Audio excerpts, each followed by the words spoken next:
This is the spiral, and then the reverse spiral. Just keep that in mind because it's also gonna go this way and spiral up.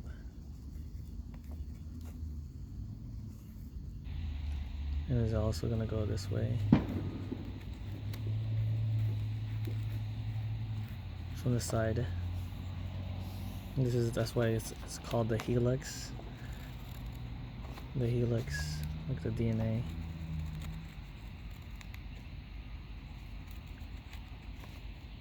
This is the same thing with your spinal cord, your vertebrae. So imagine this is your tailbone, and this is when you're crossing your legs. And your hands on the side. It aligns the organs in your tailbone up, so it moves around in different ways. There's many ways that the energy moves in your body, but this is one of them. You start building awareness from standing position when you're standing up. Because when you stand up and you move around your hands wherever you want to place your hands when you're standing up, and this is your feet right here. Before you even do squatting to kneeling position, and then crossing your legs is the final position. And there's also many other like yoga positions when you want to move around the energy. It depends on how stuck the energies are around your body, like your shoulders, your deltoids, your arms, your head, your neck. There's many different ways that energy can move around. So yeah, but when I'm thinking about meditation, I always go to the least resistance in my head when I'm thinking.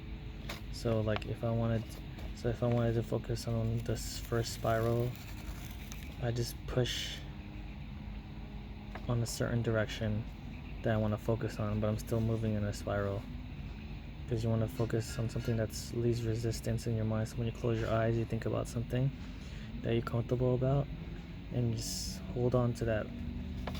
I always go with that breath of everyone has different. For me, I'm at the point where I'm doing 2 breaths in and 7 breaths out. So my inhale is 2 and my exhale is 7.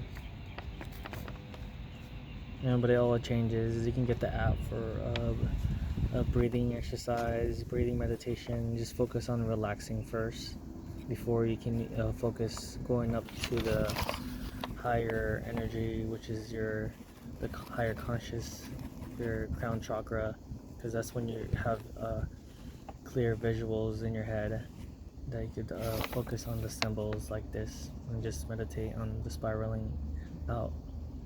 And then once you can even play going the opposite way when you're relaxed, is set to a limited position, so you go the opposite way, the opposite resistance, and you push in a certain spiral that you think it's comfortable for you to sit on. So if I was sitting over here, I'll just sit in a certain place and just feel it.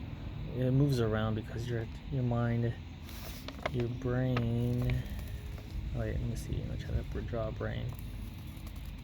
Your brain has so this is 2 hemispheres of your brain.